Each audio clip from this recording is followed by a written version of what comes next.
Elmore swung his feet up and stretched out on his bed. Hands behind his head, he now stared at the ceiling, thinking, trying to determine what was wrong with him. But no explanation presented itself other than mild concussion. The thumping on his door brought Elmore up out of the depths of sleep. Reaching the surface, he gasped, sat up, and looked at the bedside clock. It showed 10 o'clock in the morning.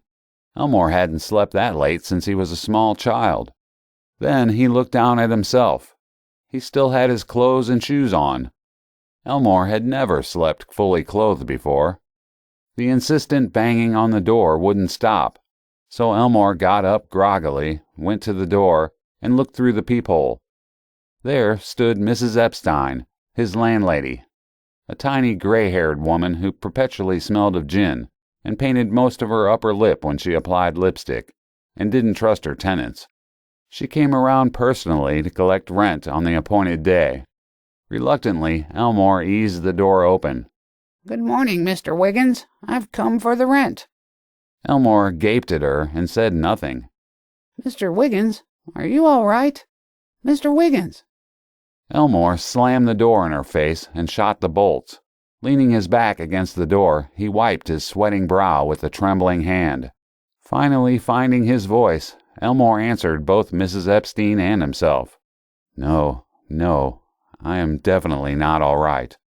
When he opened the door, Elmore had, for the first time ever, looked closely at Mrs. Epstein, and in doing so, he not only saw his irritating landlady, but he also saw the new images that invaded his mind just at that moment.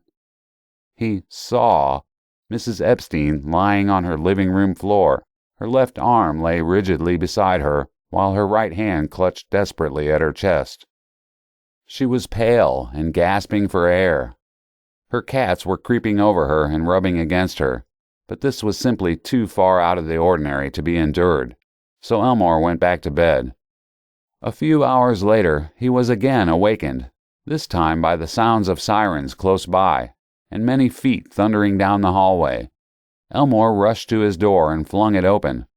"What's going on here?" he almost shouted. One of the hurrying crowd threw an answer back over her shoulder.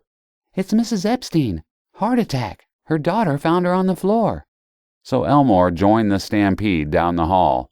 At the bottom of the stairs, he saw the gurney with its zippered bag being wheeled out the entrance. He willfully refused the realization trying to break in on him. Back in his ordered apartment, with the bolted door between him and the events on the other side, Elmore passed a hand over his eyes. But the vision of Mrs. Epstein gasping on her floor and the gurney being loaded into the ambulance refused to leave him, so he went into the bathroom to splash some cold water on his face.